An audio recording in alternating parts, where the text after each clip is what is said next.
புரட்சி தலைவர் எம்ஜிஆருடைய புகழ், புரட்சி தலைவர் அம்மாவுடைய புகழ், இது எல்லாம் காப்பாற்றப்படணும்னா 2026 நாம் வெற்றி பெற்றால்தான் நமக்கு எதிர்காலம்.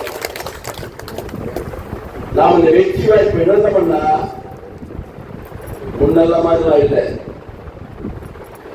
காங்கிரஸ் திமுக இருந்த போது ரெண்டே கட்சி, நாம ஜெயிச்சோம், காங்கிரஸ் வெளியே போயிட்டோம். தொடர்ந்து மறுபடியும் தேசிய கட்சி வந்துருக்கோம். கருணாநிதி செஞ்ச தப்புல புரட்சி தலைவர் எம்ஜிஆர் கட்சி விட்டு வெளியே வரார், கட்சி ஆரம்பிக்கிறார். காங்கிரஸ் மக்கள் மறந்துடுறான், நமக்கு திமுக போயிட்டு வந்துருது, காங்கிரஸ் காணாம போயிடுது. கட்சியில காங்கிரஸ் நம்ம கிட்ட தோல்மலை இருக்குது, ஒன்னா நம்ம மேல தோல்மலை ஏறல, திமுக தோல்மலை ஏறிச்சு.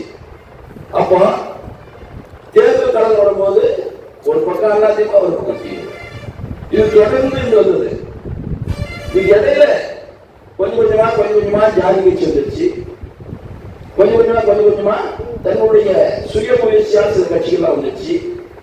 இப்படி வரும்போது சிந்தனை பிரிஞ்சு போகுது. ஓட்டர்ஸ் நினைக்கிறோம் ஒரே கட்சி ரெண்டே கட்சி நிலை மாதிரி 4 கட்சிக்கு வந்துருது.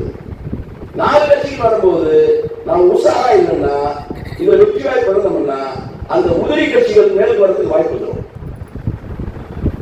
நாம வெற்றி வாய்ப்பு இருந்தாலும் அதான் நிலைமை, திமுக வெற்றி வாய்ப்பு இருந்தாலும் அதான் நிலைமை.